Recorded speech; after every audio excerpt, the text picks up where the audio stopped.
Hello everyone, welcome to another video from Healthy Kitchen 101. My name is Ben Nguyen, and today we are going to show you how to install the InSinkErator Badger 5 garbage disposal. Let's go. So to install this disposal, we are going to use a generic 3-bolt mounting assembly. The parts will include a sink flange, a fiber gasket, a backup flange, a mounting ring, and finally the snap ring to secure everything.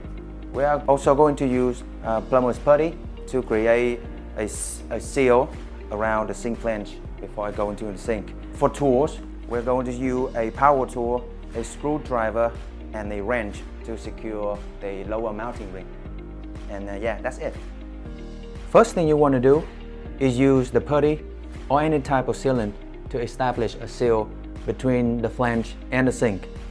Make sure that you use plenty, especially with putty.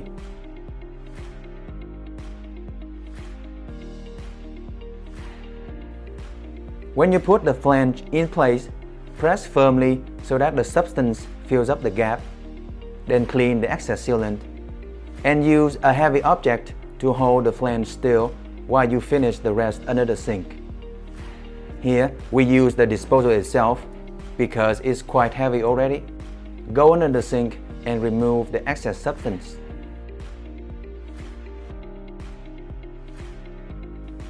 Next, put the fiber gasket, the backup flange,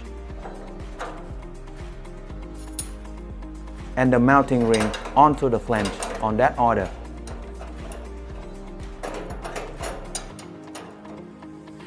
Then use the snap ring to secure the whole assembly.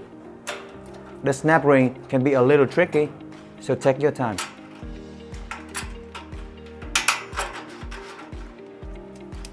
Now use the screwdriver to tighten the bolts.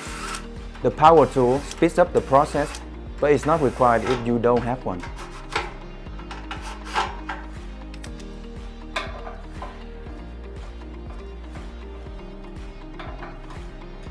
When you finish with the mount, hang the disposal on. With this particular disposal, rotate the body will also rotate the ring. To finish up, use the wrench to secure the collar ring to the mount. Thank you for watching, and we'll see you soon.